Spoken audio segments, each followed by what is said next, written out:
My name is Dave McWethy. I'm an assistant research professor at Montana State University. My research focuses on how humans alter natural fire regimes and vegetation and ecosystems.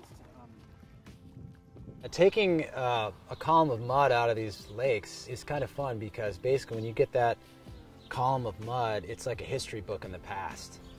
It's got all this information in there. It's got charcoal, which represents fire. It's got pollen, which represents vegetation or forest.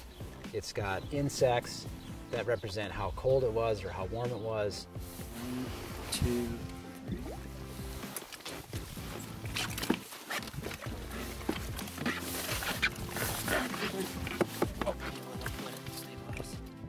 Sometimes when we pull it out, we say, wow, this is when humans arrived, and you can see the charcoal from burning. Nice, this is a good one.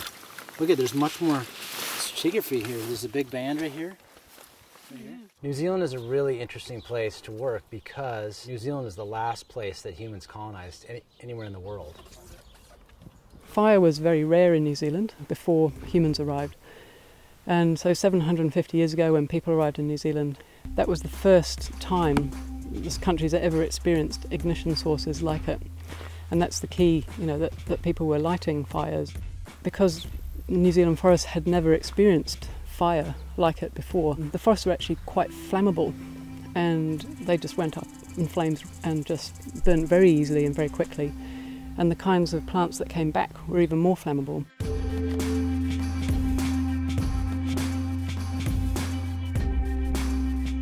Charcoal analysis tells us about fire history in an area, and really we can tease apart what's the interaction between climate and people when it comes to fire on the landscape.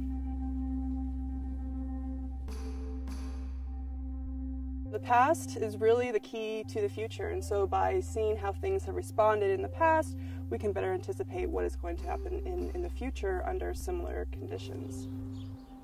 We're trying to figure out, well, what kind of landscapes are the most vulnerable to mega fires in the future? And we think that in New Zealand, we're learning that the way humans burned small parts of the landscape just initiated these dramatic feedbacks that could happen in other wet forests around the world. And we're kind of hypothesizing that forest environments are really the most sensitive to both human impacts and a warming climate. When you put those two together, you can get these mega fires that you see in certain parts of the world. And we want to use the information we're getting to try to predict where these are going to occur more often.